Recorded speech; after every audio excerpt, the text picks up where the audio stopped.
যাচ্ছি ডিসকভারি প্রধান শিরোনামে, সাথে আছে আমি মোহাম্মদ নিজামুদ্দিন। প্রধানমন্ত্রী শেখ হাসিনা বলেছেন, কবি নজরুল তার প্রত্যয়ী ও বলিষ্ঠ লেখনীর মাধ্যমে বাংলাদেশের মানুষকে মুক্তি সংগ্রামে অনুপ্রাণিত ও উদ্দীপ্ত করেছেন।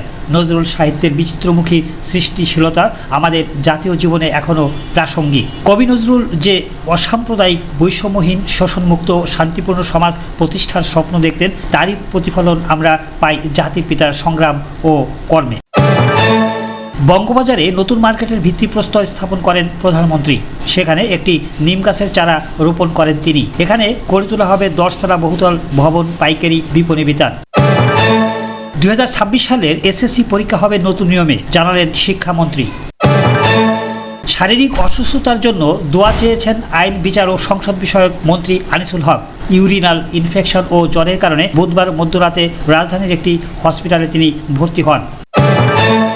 সেনাপ্রধান হোক আর পুলিশ প্রধান হোক, অপরাধী যেই হোক না কেন, অবিলম্বে তাকে গ্রেপ্তার করে আইনের আওতায় আনতে হবে, বললেন বাংলাদেশ লেবার পার্টি ও সম্মিলিত জাতীয় জোটের চেয়ারম্যান সেকেন্দার আলী মনি। নজরুলের দেশপ্রেম ও ভালোবাসায় আজকের প্রজন্মকে প্রজ্বলিত করতে হবে। জাতীয় কবি নজরুল ইসলামের 125তম জন্মবার্ষিকী উপলক্ষে এক অনুষ্ঠানে অভিনেতা, কবি ও সাহিত্যিক মিলন চৌধুরী কথা বলেন। পবিত্র হজ পালন করতে গিয়ে চলতি বছর মোর্তাজুর রহমান খান নামে আরও এক বাংলাদেশের মৃত্যু হয়েছে। এ নিয়ে হজ করতে আসা মোট বাংলাদেশি সংখ্যা 5 জন। ঝিনাইদহ 4 আসনের সংসদ সদস্য আনোয়ারুল আজিম আনারকে হত্যার জন্য 2 মাস আগে জিহাদ হাওলাদারকে কলকাতায় নিয়ে যান এই হত্যাকাণ্ডের মাস্টারমাইন্ড। স্বীকারোক্তি ভারতের গোয়েন্দা পুলিশ সিআইডির কাছে। রাজবাড়ী জেলা ছাত্রদলের কর্মী সম্মেলনে 2 গ্রুপে পাল্টা ধাওয়া হয়েছে। গতকাল জেলা শহরের আজাদি ময়দানে জেলা বিএনপির কার্যালয়ে কর্মী সম্মেলন শেষে এ ঘটনা ঘটে। প্রশিক্ষণ কর্মশালায় যোগ দিতে আজ চীনে যাচ্ছে আওয়ামী লীগের 50 সদস্যের একটি প্রতিনিধি দল। চীন কমিউনিস্ট পার্টির আমন্ত্রণে আজ দেশ ত্যাগ করবেন তারা। সিলেট সিটি কর্পোরেশনের চলমান 27টি ওয়ার্ডের হোল্ডিং ট্যাক্স অ্যাসেসমেন্ট রিঅ্যাসেসমেন্ট বাতিল করার সিদ্ধান্ত নিয়েছে সিলেট সিটি কর্পোরেশন। একই সাথে নতুন অন্তর্ভুক্ত 15টি ওয়ার্ডের অ্যাসেসমেন্ট কার্যক্রম চালু করার সিদ্ধান্ত নেওয়া হয়েছে।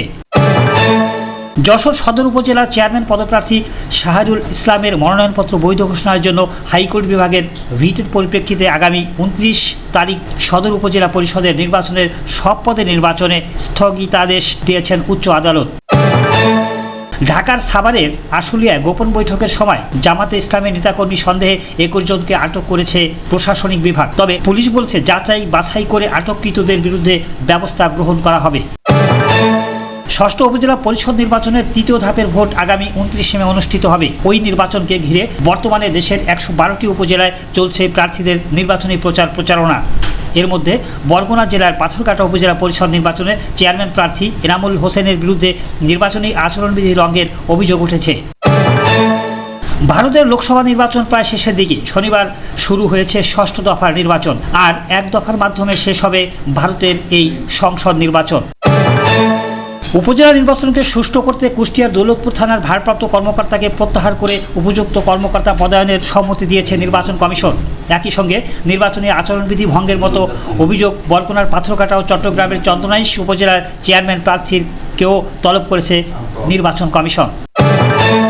হোয়াইট ওয়াশ এড়াতে রাতে যুক্তরাষ্ট্রের মুখোমুখি হচ্ছে বাংলাদেশ। কাউকে জেলে পাঠানোর এজেন্ডা আমাদের নেই, বললেন ওবায়দুল কাদের।